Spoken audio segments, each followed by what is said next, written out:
अभी हमारे भाई संगीत गा रहे थे गायत्री जयंती के उपलक्ष्य में।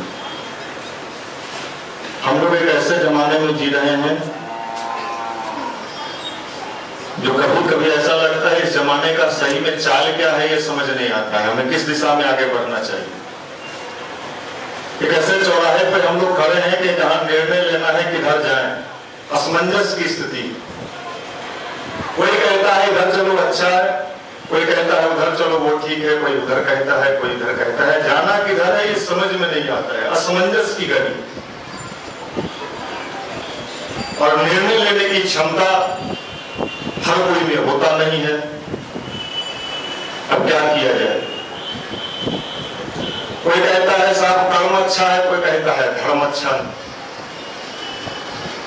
अब कर्म वालों से पूछिए साहब धर्म किसको कहते हैं ये थोड़ा बताओ, तो उसका अपना परिभाषा है। धर्म वालों से पूछिए साहब धर्म का क्या परिभाषा है, तो उनका अपना परिभाषा है। आगे किधर जाए? परम पूज्य गुरुदेव पंडित श्री राम शर्मा आचार्य जी ने कहा, बेटे हम ऐसे युग में जी रहे हैं जहां आज के युग में सब कुछ बदला जा सकता है। विज्ञान ने सारा चीज उपलब्ध करा दिया। आप चाहो तो पूरा अपना चेहरा बदल सकते हो, आप चाहो तो जो चाहो बदल सकते हो, लेकिन विज्ञान के पास अभी तक ये नहीं आया है कि हमारे भीतर का जो सोच है, चिंतन है, विचार है, उल्टा पुल्टा मन है, उसको कैसे चेंज किया जाए, बदला जाए। यहां इस मामले में विज्ञान फेल है। और इसी बात को कभी हमारे देश के ऋषियों ने बड़े शोध करके हमें दिया था कि मनुष्य के अंतरंग को बदलने का जो विज्ञान था वही भारत का अध्यात्म था, जिसको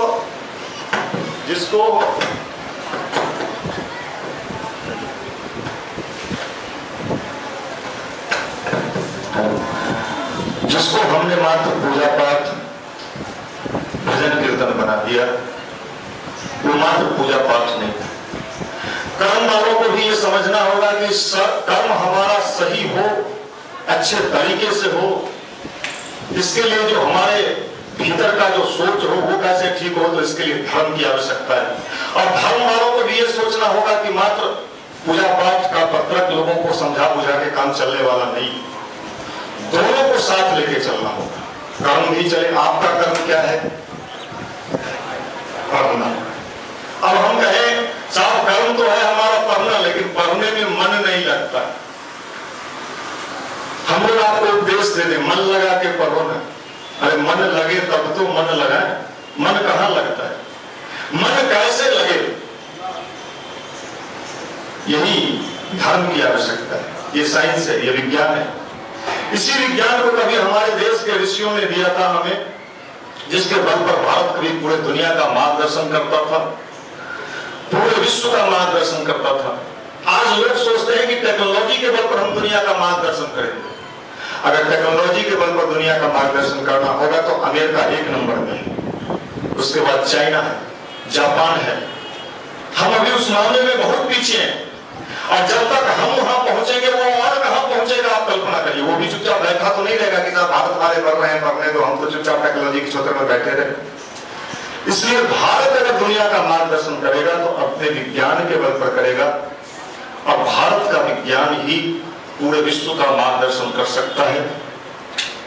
भारत का विज्ञान पूरे दुनिया को सही दिशा दिखा सकता है। आज इसकी आवश्यकता है, विशेषकर हम नौजवानों को समझने। हम ये भूल कर बैठते हैं कि हम अपने चीजों को बड़े दूसरे नजर से देखने लगते हैं। साहब ये तो पिछड़ापन का चीज है, ये तो बेकार की चीज है। माफ कीजिएगा, जिसको हम पिछड़ापन की चीजें कहते हैं वही हमारे जीवन को आगे बढ़ाने में मददगार साबित हो सकता है। इसलिए परम पूज्य गुरुदेव ने कहा आने वाला समय वैज्ञानिक अध्यात्मवाद का होगा। ये तो पहले ऐसे ऋषि जिन्होंने वैज्ञानिक अध्यात्मवाद की चर्चा की, मतलब क्या? उन्होंने विज्ञान को नकारा नहीं।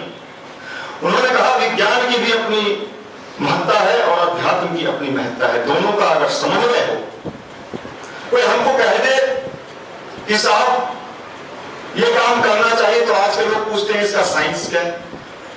उन्होंने इसको प्रमाणित करने के लिए इंस्टीट्यूट बनाया। उन्होंने कहा आने वाले समय में आने वाली पीढ़ी को मात्र कुछ कहे के भावनाओं को भड़का के उनको समझाया नहीं जा सकता है कि ऋषि थे, महात्मा थे, साधु थे। उनको विज्ञान परक बातें चाहिए और इसके लिए उन्होंने हमारे यहाँ शोध संस्थान बनाया कंवर्चस, जहां उन्होंने हर चीज पर शोध किया। मंत्र विज्ञान से लेके यज्ञ विज्ञान से लेके सारे चीज पर बड़े ही वैज्ञानिक तरीके से शोध हुआ।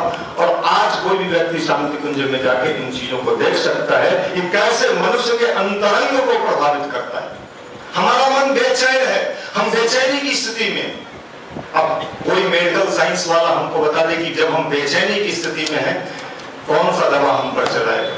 कहेगा मैं आपको नींद का टेबलेट देता हूं, आप सो जाओ। हम भीतर से बेचैन हैं, हम अपने भविष्य को लेकर बेचैन। और जिनका भविष्य बन गया वो तो चैन से होंगे।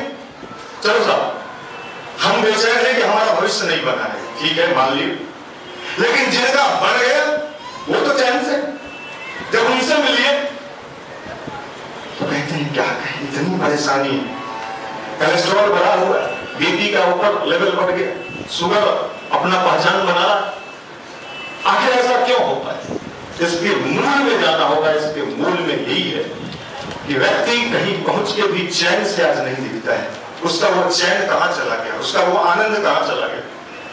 वही आनंद कभी हमारे ऋषियों ने बड़े ही वैज्ञानिक तरीके से खोज करके हमें दिया था कि तुम जिस भी अवस्था में रहो पूरे सुख और शांति से रहो और लोग तुम्हें देख के प्रभावित हो सके कि ये व्यक्ति, ये राष्ट्र, ये समाज कितना सुखी है, कितना शांतिपूर्ण जीवन जी रहा है।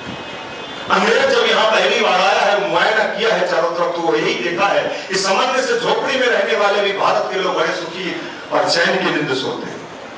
उसको बड़ा आश्चर्य हुआ कि यहाँ कहीं चोरी डकैती का कोई मामला नहीं है, लूट खसोट का मामला नहीं। व्यक्ति के भीतर के अंतरंग को प्रभावित करने वाला जो विज्ञान हमारे ऋषियों ने कभी हमें दिया था, आज हम वो भुला चुके। आज उसकी आवश्यकता है। मात्र कानून बना के किसी को नहीं बदला जा सकता है। कोई कहते साहब हम ये कानून बना देंगे, इस देश में इतने कानून हैं, इतने कानून है, एक एक चीज के लिए कई भाग। बड़ा आश्चर्य होता है कि जब इतने कानून के बाद भी क्राइम से लेकर तमाम चीज उसी रूप में बढ़ रहा है, तो 2-4 कानून, 10 कानून, 20 कानून और बन जाएगा, तो क्या उम्मीद किया जा सकता है जब तक हम नहीं बदले? इसलिए परम पूज्य गुरुदेव ने कहा कि हम बदलेंगे, युग बदलेगा। उन्होंने ये नहीं कहा युग बदलो, उन्होंने कहीं नहीं कहा।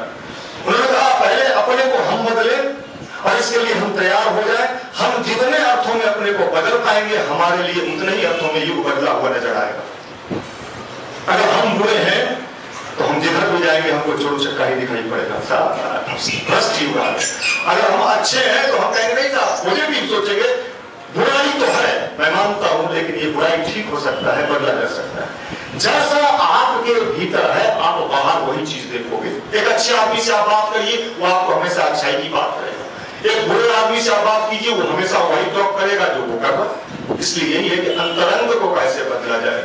इसलिए परम पूज्य गुरुदेव ने कहा अच्छे विचारों से, अच्छे सोच, अच्छे चिंतन से बदला जाए। और आज की युवा पीढ़ी को इसकी आवश्यकता है। नहीं साहब हम तो आईआईटी में कंप्लीट करके जाना चाहते हैं, आप आईआईटी में जा सकते हैं, आपका मेरिट आपको मुबारक हो, लेकिन वहां पहुंच के भी जब उनका कहानी सुनने को मिलता है आईआईटी वाले लोगों का, कई लोग सुनाते हैं 80% लड़का अपने अपने दुनिया में व्यस्त है, अपने अपने सोच में व्यस्त है। बड़ा आश्चर्य होता है उनको किस टेक्नोलॉजी से बदला जाएगा। डॉक्टर होमी जहांगीर भाभा, आपने नाम सुना हो, जब वो रूस में वैज्ञानिकों के, आप तो विज्ञान फिजिक्स केमिस्ट्री थोड़ा बहुत पढ़ लिए होंगे, उसी में आप थोड़ा आड़े तिरछे चलते हैं, हम बड़े होशियार हो गए। डॉक्टर होमी जहांगीर भाभा जब रूस में गए हैं, वहां के रूस के वैज्ञानिकों को उन्होंने संबोधित करते हुए कहा है कि पदार्थ विज्ञान पर तो हम नियंत्रण कर लेंगे, लेकिन अगर हम पर नियंत्रण न हुआ तो ये पदार्थ विज्ञान समाज को कभी सही दिशा नहीं दे सकता है। हम पर कौन विज्ञान नियंत्रण करे, यही साइंस भारत के पास है। उस समय होमी जहांगीर भाभा ने रूस के वैज्ञानिकों को कहा हम पर नियंत्रण करने वाला, जो हमारा ही सोच हम पर नियंत्रण करे, यही अध्यात्म।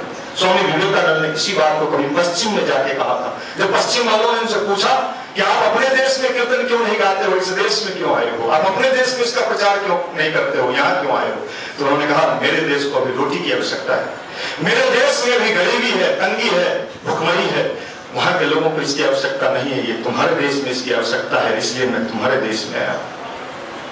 यही बात उन्होंने कहा। लेकिन आज हमें